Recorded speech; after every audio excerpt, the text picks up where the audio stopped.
Hello les amis, je suis très heureuse de vous retrouver sur la Voie des Fleurs pour cette petite guidance du jour.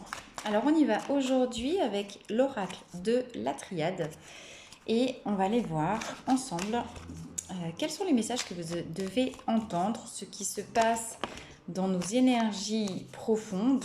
On a déjà deux cartes qui viennent de sauter. Une première carte, la femme, qui est déjà retournée, donc ça vous concerne, mesdames, si vous êtes une femme, ça vous concerne, messieurs, ou ça peut concerner la femme à laquelle vous pensez. Ça peut également concerner la polarité féminine en chacun de nous. J'aimerais encore 3 cartes, s'il vous plaît, les guides. Et parce que si j'ai l'homme. Donc j'ai le couple qui vient de sortir. Alors, où est-ce qu'on va mettre ça comme ça? Voilà. Et encore 2 cartes, s'il vous plaît. Message. Quels sont les messages que nous guident nos profondeurs cherchent à nous faire passer? 1, 2, 3, 4, 5. J'en voudrais une dernière. Voilà. Et en dos de deck, j'ai nouveau départ. Bien. Nouveau départ pour un couple. Nouveau départ pour un couple. Nouveau départ pour le couple intérieur. Nouveau départ avec un nouveau niveau de conscience. Alors on y va, les 2 cartes qui ont sauté tout à l'heure. Arme, illusion. Donc ensuite, j'ai eu la femme et l'homme dans l'ordre. Donc effectivement, on peut les mettre comme ça. On peut aussi les mettre dans l'autre sens pour les faire se rejoindre. C'est comme ça que j'ai envie de les placer. Donc je vais les mettre là, au centre du tirage. Et choix papyrus. Alors on y va un petit peu en canalisation. Est-ce que vous voyez tout? Ce qu'il est très très intéressant d'observer, c'est la différence entre les 2 cartes là, les 2 énergies qui viennent de sauter ou qui ont sauté en début, le couple, et les 2 cartes de fin qui sont plutôt des belles énergies. Là, on est sur des énergies lourdes et sombres, évidemment, avec arme et illusion,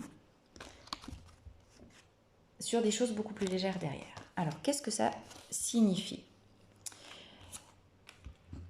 Encore une fois, il s'agit d'une guidance générale, intemporelle, qui ne pourra pas parler à tout le monde. Ne prenez que ce qui résonne en vous. N'oubliez pas de garder votre libre arbitre, votre discernement. Si les mots ne résonnent pas et que vous ne vous sentez pas concerné par ce message, c'est qu'il n'y a pas d'information pour vous. Vous êtes dans une énergie de transition, un passage entre l'ancien et ce qui vous attend après. Le fait de pouvoir passer à la suite implique nécessairement le fait de revenir sur soi, observer en soi peut-être nos croyances par rapport au couple. Où en êtes-vous par rapport à vos croyances de couple? Où en êtes-vous par rapport à vos illusions? Par rapport aux rêves? Par rapport à toutes les croyances peut-être de petites filles, de jeunes enfants, les histoires de contes de fées dont on a pu se nourrir depuis très très longtemps et qui font que peut-être dans notre conscience, dans notre psyché, dans nos profondeurs, on s'imagine que le couple, c'est comme ça, comme ça, comme ça, comme ça, comme ça. Aujourd'hui, il est l'heure de trancher le masque qui cache la réalité telle qu'elle est dans le plan concret, dans la matière, parce que nous refusons de voir la réalité brute telle qu'elle est pour se cramponner de toutes nos forces avec l'idéal qu'on projette sur le couple. En d'autres termes, est-ce que, et c'est la grande question, où en êtes-vous dans vos croyances avec le couple?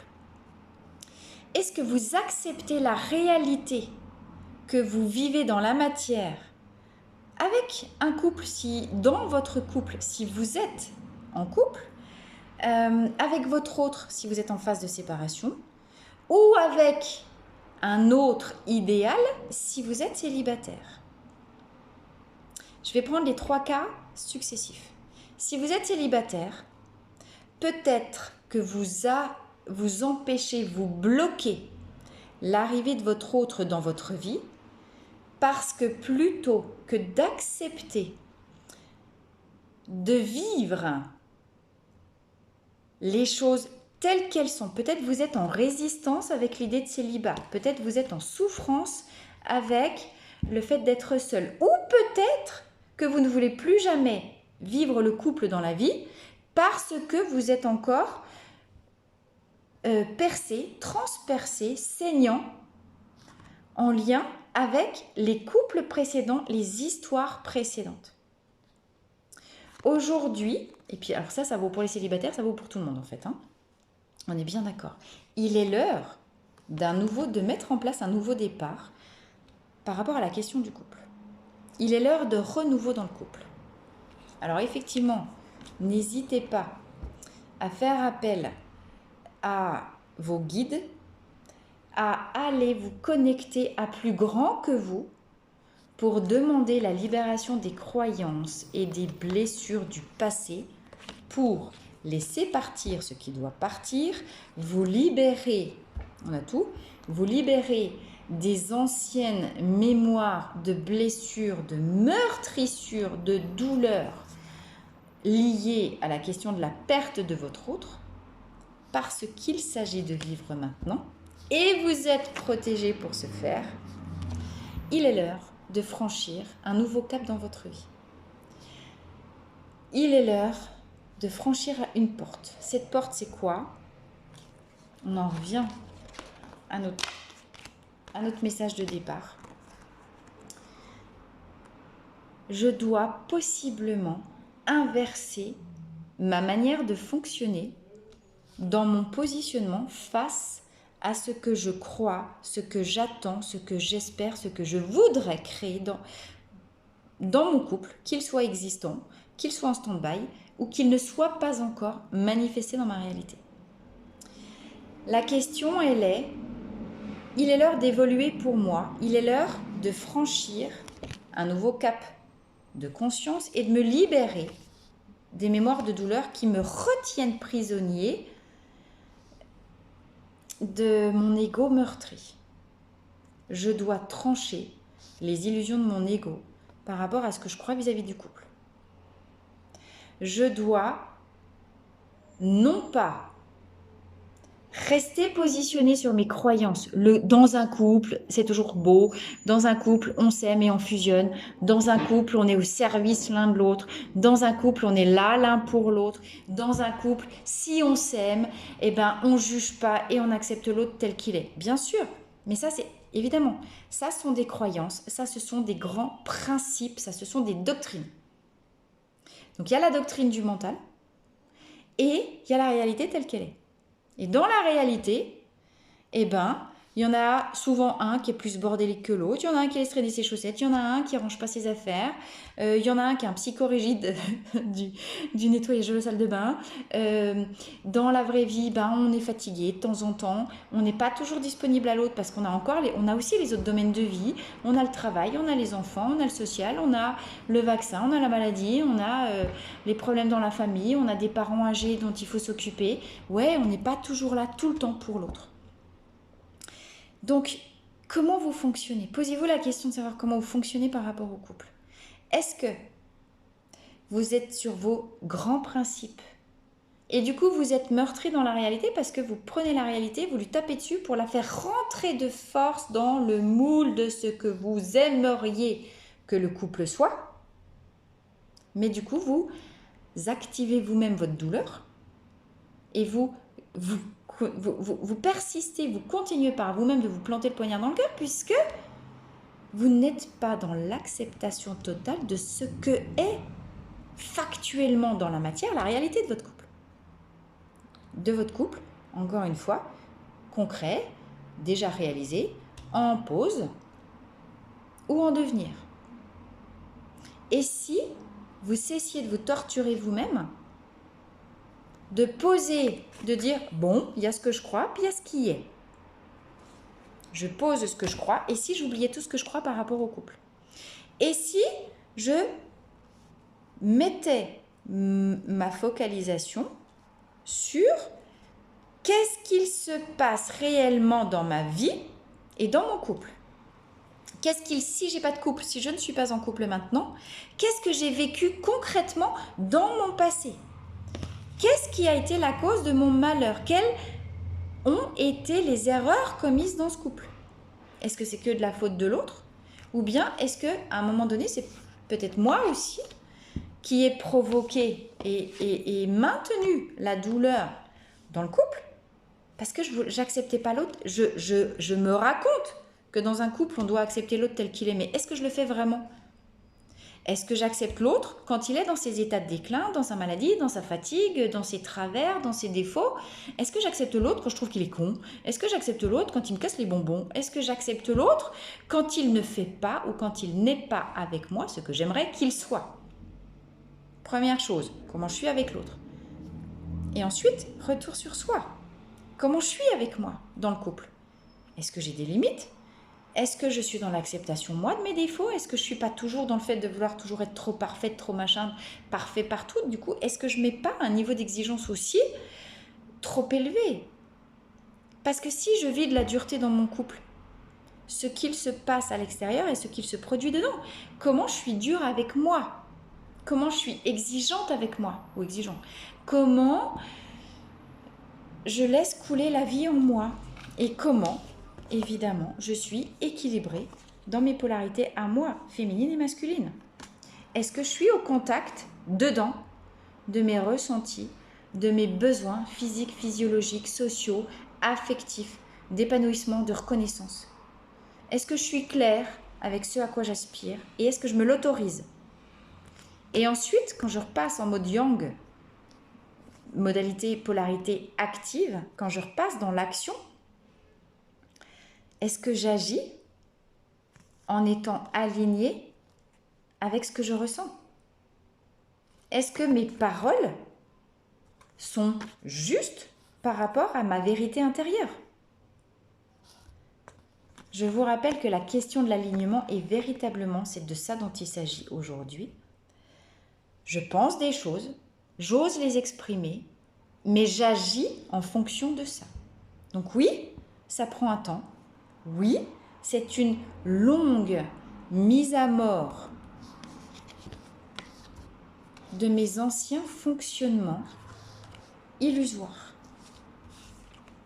où je ne fonctionnais pas selon ma vérité intérieure, mais selon la vérité à laquelle je croyais, en mode yang. Aujourd'hui, la libération de la douleur et des illusions et des croyances dans le couple pour franchir un nouveau passage de conscience et aller, je laisse à la porte mon ancien moi, mon petit moi terrestre égotique, et je franchis le portail de ma conscience pour accéder à ma conscience supérieure, pour me prendre les... Attendez, je vais vous prendre une seconde. Pardon, je reprends.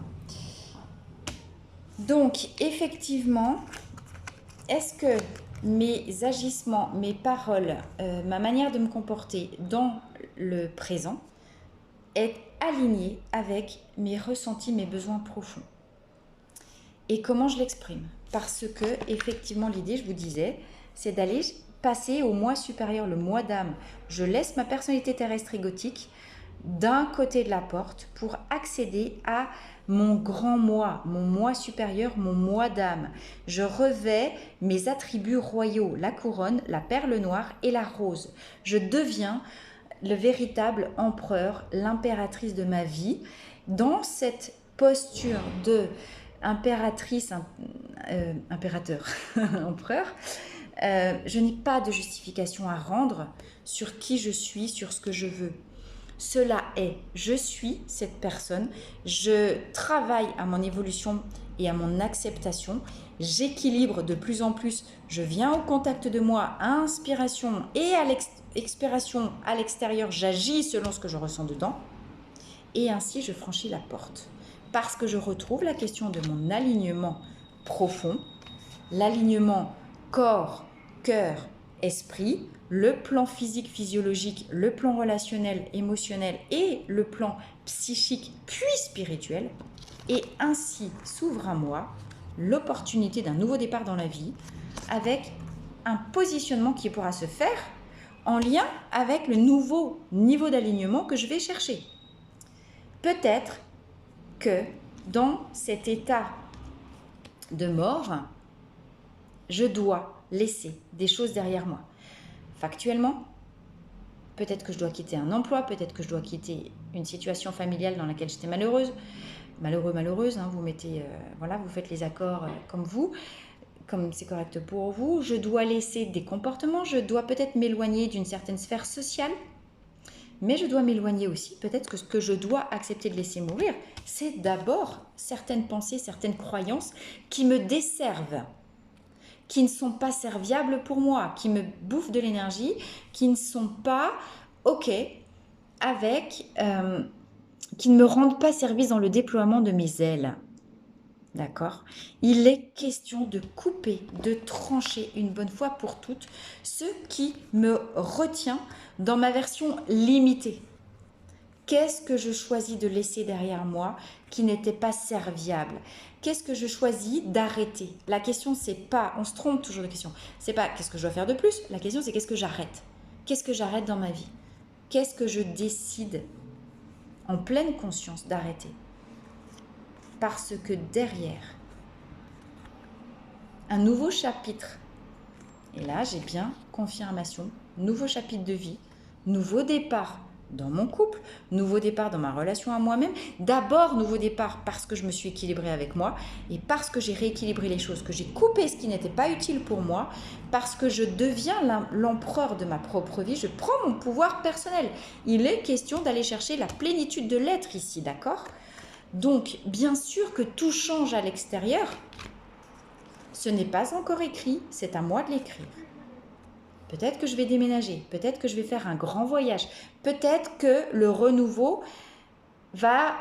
l'opportunité du renouveau va arriver dans un voyage ou au cours d'un voyage ou pendant des vacances ou de l'autre côté de la mer.